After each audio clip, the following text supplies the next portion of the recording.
दर्शक हो, दुःखदायक बातमी.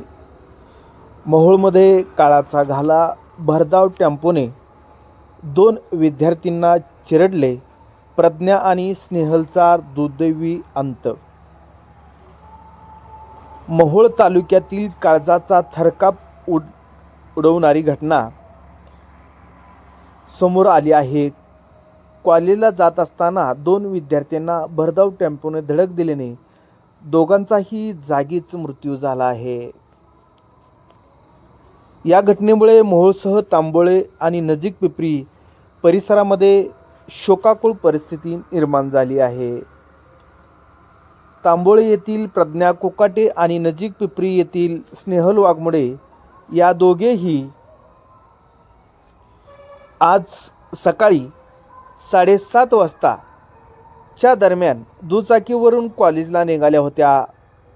दोघेही 11वी विज्ञान शाखेत शिक्षण घेत होत्या.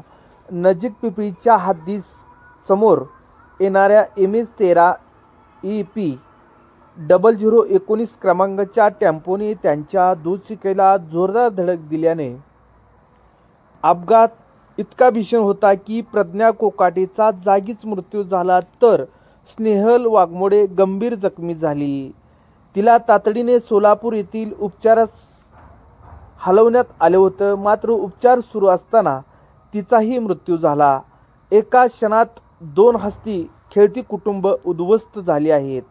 या घटनेनंतर परिसरामध्ये तीव्र संताप व्यक्त होत असून टेम्पो चालकाच्या बेजबाबदारपणामुळे प्रश्नचिन्ह उपस्थित झाले आहे. पोलिसांनी आरोपी चालकास ताब्यात घेतला असून पुढील तपास सुरू आहे. या दुर्दैवी घटनेने पुन्हा एकदा ओव्हर स्पीडिंग आणि वाहतुकीच्या नियमांचे पालन किती महत्त्वाचे आहे हे अधोरेखित झाले आहे. या घटनेमुळे मोहोळ तालुक्यामध्ये हळहळ व्यक्त होत आहे, कारण कॉलेजला जाणाऱ्या 2 मुलीचा अपघातामध्ये दुर्दैवी मृत्यू झाल्यामुळे खरं तर तांबोळे आणि नजीक पिपरी व मोहोळ परिसरामध्ये शोकाकुळ परिस्थिती निर्माण झाली आहे.